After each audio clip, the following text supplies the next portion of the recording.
Hi, I'm Jules from Bonni Bakery, and today I'm going to show you how to make my red velvet cupcakes. I've eaten a lot of cake in my time, and red velvet is one that I never get sick of. It's a gorgeous, tangy, soft sponge, and obviously we have it with a gorgeous cream cheese frosting. You can't have red velvet without cream cheese frosting, it's just wrong. So I'm going to use my electric mixer for this, but you can also do this mix by hand. It's not too difficult to bring together, it's quite a liquid mixture. Alright, so here I have a cup and a half of vegetable oil, I have 1 cup of buttermilk, 2 eggs, and a teaspoon of vanilla. I have all of the recipe amounts in both cups and grams on my blog if you want to check that out. So we're going to put the eggs, vegetable oil, buttermilk, and vanilla all into the mixer. If you're doing this by hand, just whisk it up. I'm going to pop it on the mixer just until it comes together. Okay, so now we're going to put in the dry ingredients. I have 2 cups of sugar, 2.5 cups of all-purpose flour. This has already been sieved. And then in here I have 1 tablespoon of cocoa powder and 1 teaspoon of salt. This is going to go back on just to mix for about a minute or 2, just again until it's all combined. If you need to, you want to make sure you scrape down the sides of the bowl. I have this mixer right now. I have another one on order, but it's not here yet. So this one is not very good at scraping the sides, and you just want to make sure that you don't have any clumps of flour or anything inside there. So the last few ingredients, I have some red food coloring. It's important that you use gel because my oven's ready. It's important that you use a gel food color because the liquid ones just aren't really strong enough. It's not going to give you that lovely punchy red velvet color that you want. The one I'm using is Americolor in Super Red. And I'm going to add in just a sploosh or 2. That's the exact measurement. You can mix that in and see how it looks, and then if you want to add more, you can. So I'm happy with that color. And then we're going to do the high school experiment part of the process. So I'm going to put this back onto the stand mixer, making a mess as usual. And here I have a teaspoon of baking soda and 1 tablespoon of vinegar. So I'm going to pour the vinegar into the baking soda, then I'm going to mix it up right away and pour it into the mix. So you'll see it starts to bubble. You want to give it a stir, get it in there. You want to move quite quickly here, and then get it back on the mixer and stir it all in. Okay, our batter is ready now. Isn't that beautiful? Look at this. Nice, thick, red batter. That's going to be so gorgeous. I'm just going to line a muffin tin. Should have done this earlier, but I always forget and end up having to do it at the last second. And I like to use an ice cream scoop just to make sure that every single cupcake is the same size.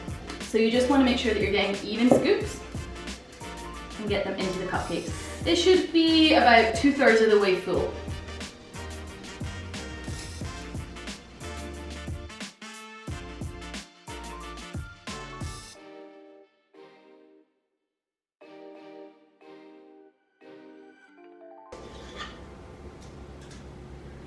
There we go. So this recipe will make about 24 cupcakes. These are all ready to go into the oven, so I'm going to pop them in at 325 degrees Fahrenheit or 160 Celsius. And they're going to go in for about 20 to 22 minutes or until a skewer comes out clean.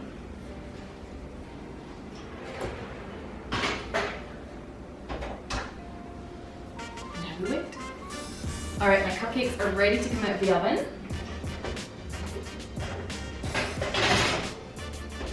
Look at those, aren't they beautiful? Okay, I'm gonna let these sit in the pan just for a few minutes until they're like not too hot to handle, and then I'm gonna transfer them to a cooling rack and we can get started on our frosting.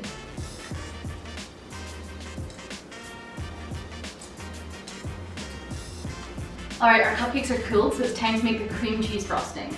You want to make sure that both your butter and your cream cheese are at room temperature for this, because otherwise it's going to be really hard to get a smooth frosting. It's going to be kind of lumpy and you don't want that. So I have 1 cup of cream cheese, which is about 1 of the little 250 gram bricks of Philadelphia, if you're using that. And then I have 3/4 of a cup of butter. You can use salted or unsalted in this. Honestly, I like it with a bit of salt, but it's just personal preference. Then I have 8 cups of icing sugar, which has already been sieved, and 1 tablespoon of vanilla. So I'm going to add the butter and the cream cheese into the mixer first, and I've switched to a paddle attachment. And I'm just going to beat these together until they're really nice and smooth and creamy.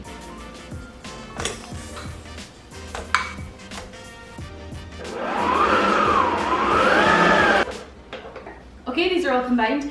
They only took about 20 to 30 seconds because everything's at room temperature. So now I'm going to add in the icing sugar. It might be easier if I take my paddle off. You can do this in a few different lots if you want to, or just dump it all in. It really depends how much mess you're willing to make. I'm going to put it in probably in 2 parts. Screw it, we'll just dump it all in. Definitely start your mixer on slow with this, because otherwise you're going to end up with a mushroom cloud of icing sugar everywhere. And then I'm just going to pour the vanilla on top of the icing sugar. Get the paddle back on. And start this really nice and slow.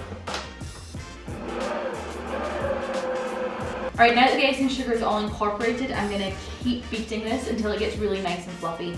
If you find that your frosting is too thick or too dry, sometimes that can happen depending on how you've weighed your ingredients or what kind of butter you're using. You can just add a tiny little splash of milk, and that should help bring it together. Not too much though, because you don't want it to get all sticky and wet.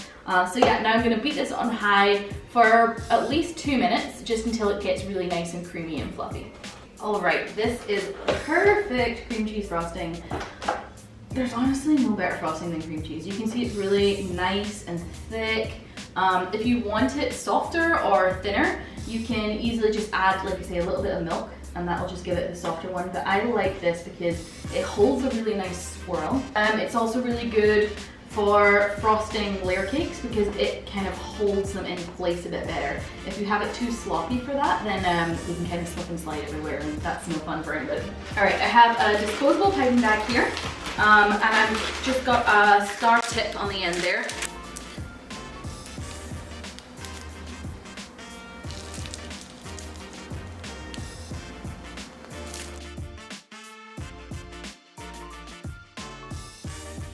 I like to sacrifice one of the cupcakes so you can get that nice crumb topping.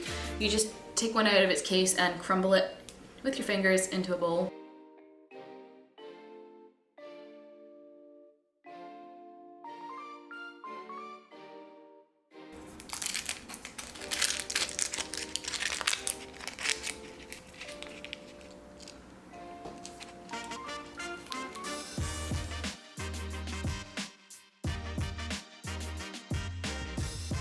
So those are my red velvet cupcakes with cream cheese frosting. I'm going to take a bite of this in a little second, but I just wanted to say thank you so much for watching.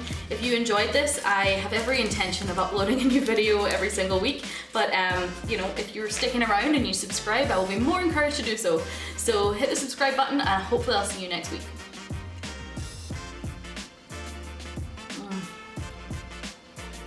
God, I love red velvet. Happy baking!